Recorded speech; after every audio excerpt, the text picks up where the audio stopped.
Lagi bersama kami di Regia Financial. Kali ini kita akan membahas tentang saham MFIN atau Mandala Multifinance.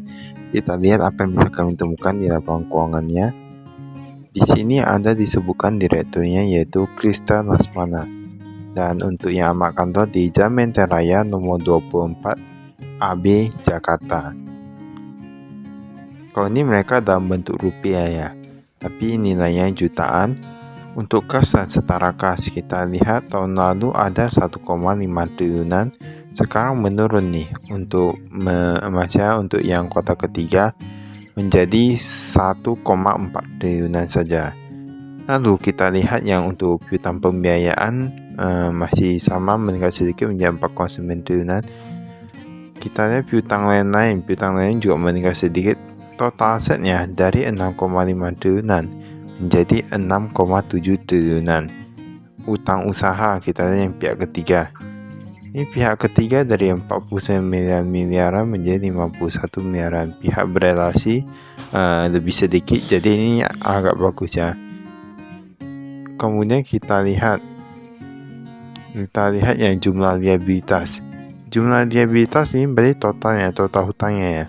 Dari 3,3 triliunan menjadi 3,4 triliunan, berarti mereka masih ada meningkat.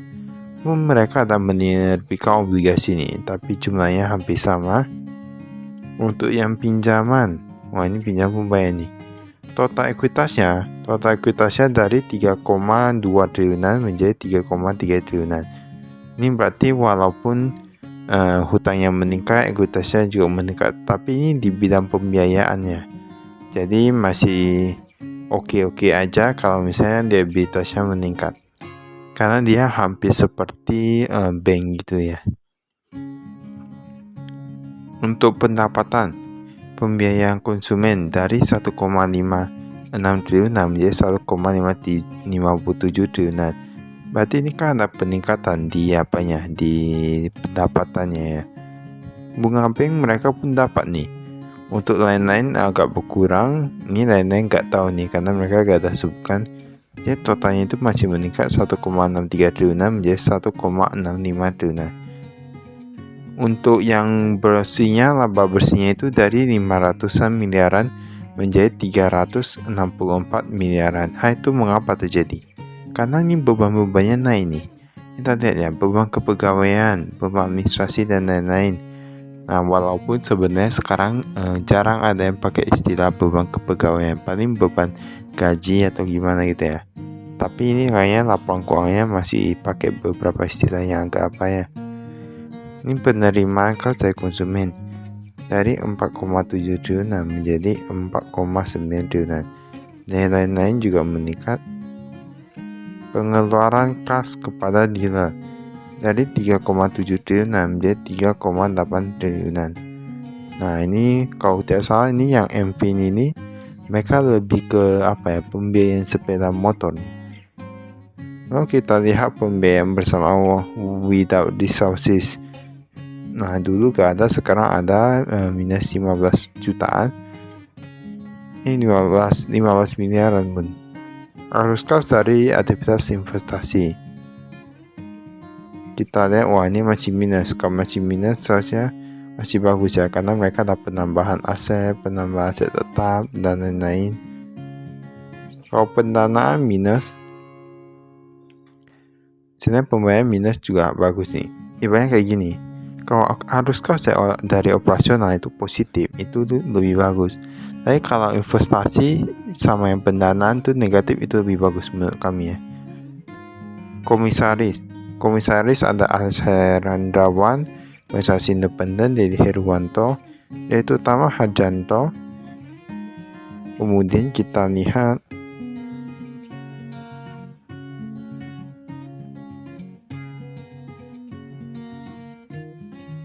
ini, kita skip ya.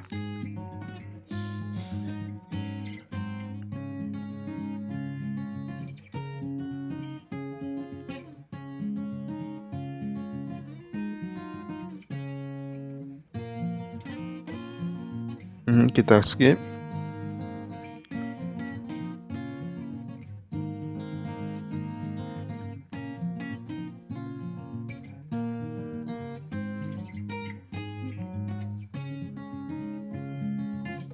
Nah, ini udah sampai nikah nih. Kasya kemarin ada 53 miliaran, sekarang meningkat menjadi 57 miliaran untuk yang di tangan ya. Yang udah bentuk rupiah, kalau dolar paling berkurang sedikit saja. Tapi kini yang kalau kita lihat, mereka simpan kemarin, sekarang mereka simpan paling banyak itu di bank permata nih. Nah, lagi-lagi bank permata, mereka simpan yang syariah itu ada 135 miliaran. Baru yang untuk biasa ada 570 miliaran. Tapi memang agak berkurang, pada tahun lalu masih ada 760 miliaran. Totalnya itu kasnya memang berkurang dari 1,3 triliun menjadi 800 miliaran. Tapi setahu kami, ini mereka tahu di deposito lebih banyak nih. Bank Maya Pada mereka taruh 354 miliaran, Bank Mega meningkat sedikit, Bank Kapital Degada sekarang ada. Ini Bank Kapital ternyata masih banyak juga yang berminat ya. Ini total deposito yang meningkat memang. Mungkin sekarang mereka lebih kepada deposito, kan kemarin cuma 100 miliaran, sekarang menjadi 500-an miliaran. Untuk jaga-jaga mungkin ya. Tapi memang kalau kami lihat rata-rata sekarang kas beberapa perusahaan sekarang asik menurun aja jika dibandingkan dengan tahun lalunya gitu ya.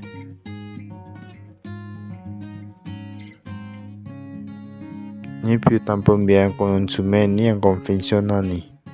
Nah, ini piutangnya kita lihat, lebih dari 2 tahun sedikit kurang dari 1 tahun. Agak banyak nih. Saya lebih bagus ya, karena banyak kalau jangka panjang kan takutnya lebih gak lancar, tapi kalau jangka pendek gak lancar kan sama aja ya. Lewat jatuh tempo.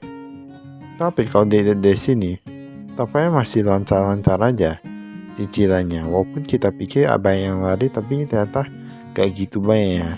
Walaupun jumlahnya agak ternyata yang belum jatuh tempo masih banyak, yang lewat dari 90 hari pun 900-an itu. Kalau ini yang murababa, tapi kan yang konvensional. Tetap konvensional itu lebih banyak itu dari yang murababa apa gitu.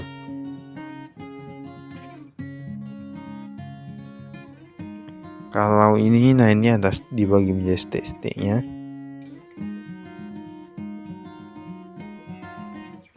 Piutang penerimaan angsuran konsumen merupakan penerimaan angsuran melalui payment point namun belum disetorkan ke perusahaan.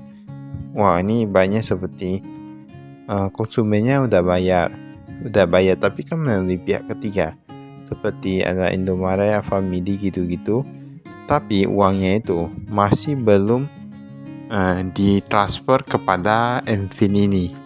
Nah, jadi banyak kayak gitulah, banyak masih nyangkut di pihak ketiga. Mungkin mereka butuh waktu atau gimana ya.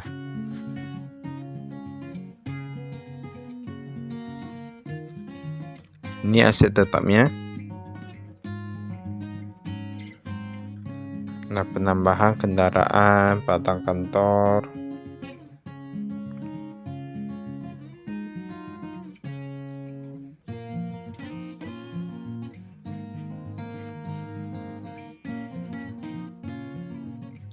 Ini utang usahanya. Utang usaha, ini ada utang ke dealer juga dari 42 miliaran menjadi 40 miliaran. Asuransi dari 7 miliaran menjadi 10 miliaran. Pihak berelasi agak sedikit, tapi kalau mau dibilang utang usahanya yang ini termasuk kecil ya. Utang dealer, liabilitas kepada dealer. Utang lain-lain, titipan konsumen.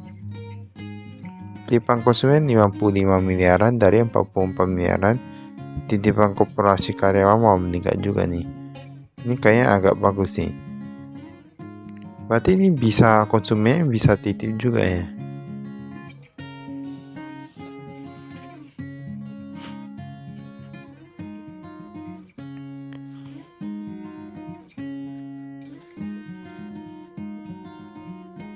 Ini sayang, ini pinjaman, mereka hutang ke bank.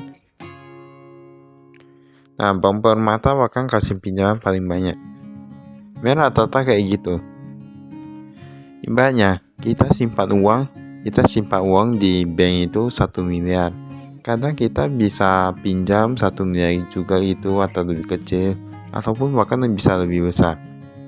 Makanya mereka kira-kira butuh ada pinjam berapa, deposito berapa, baru dana itu nanti jadi dibatasi penggunaannya. Lalu itu mereka kasih pinjaman, mereka kayak gitulah. Yang kalau misalnya macet, ya mereka tahan untuk mengurangi resiko ya. Cicilan pokok pinjaman sesuai dengan jatuh temponya.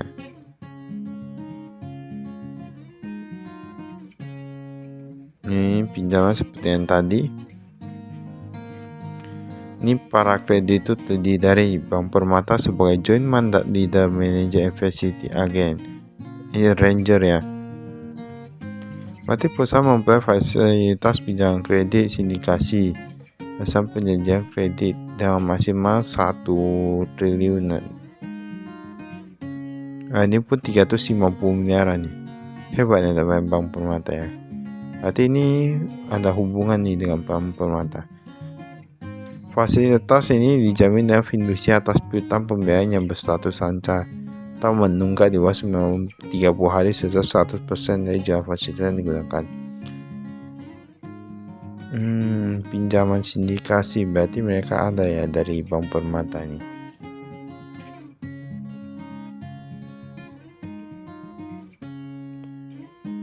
Perusahaan memperoleh fasilitas pinjaman dari Bank Permata.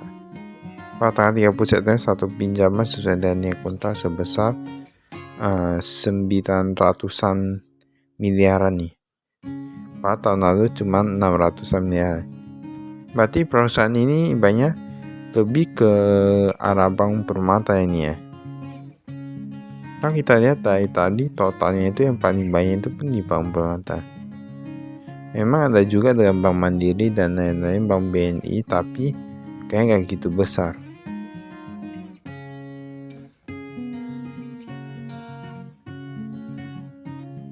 The company is obligated to inform writing. Ada Bank Kepahana juga.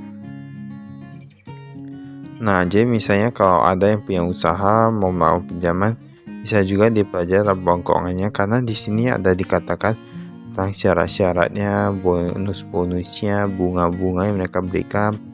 Nah, itu banyak nih ada disebutkan semua. Jadi banyak kita yang nggak tahu pun jadi tahu.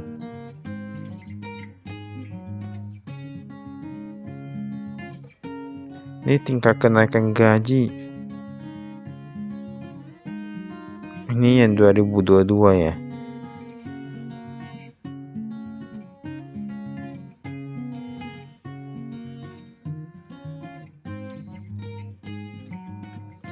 Ini dibanding BI Diabetes pasca kerja. Pendapatan pembiayaan yang tadi. Beban kepegawaian sama. Biasa orang pakai beban gaji, ini pun pakai beban kepegawaian. Yang kata-katanya beda, tadi itu sama tuh. Tapi gajinya meningkat ya, itu bagus ya. Ikan dan promosi pun meningkat dari 31 miliaran menjadi 48 miliaran. Outsource meningkat juga. Dan ini rata-rata meningkat. Makanya tadi labanya itu bisa berkurang karena itu. Ibaratnya penjualan meningkat kayak gitu banyak, tapi bebannya meningkat banyak kali. Kan mereka dapat nambah gaji dan lain-lain gitu mungkin. Beban lain-lain ini pun meningkat, beban lain-lain. Mereka pun salary siklus ada minus. Baik gini, kami beberapa kali melihat beberapa perusahaan itu untuk yang kursi itu mereka dapat uangnya, tapi untuk yang kali ini bisa minus ya. Bisa rugi dari salary siklus.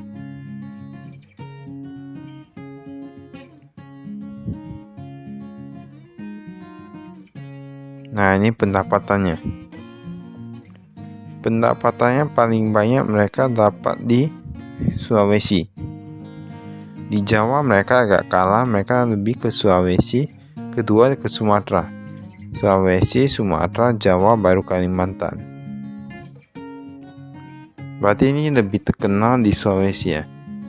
Tapi untuk yang Untuk yang Jawa mereka kalah mungkin karena banyak juga perusahaan-perusahaan yang dia fokusnya di Jawa. Kan setahu kan kita tahu lah, Jawa itu lebih ke arah pusat industri gitu ya.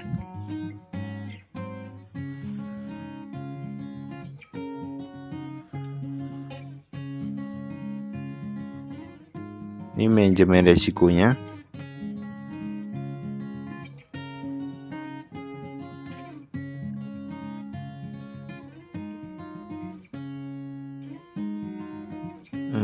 Ini aset liabilitas nih, ulang-ulang aja ya. Pinjaman, utang obligasi, suku laba. Tampaknya udah habis nih. Baiklah, itu saja dari kami. Sekian dan terima kasih. Saya investasi.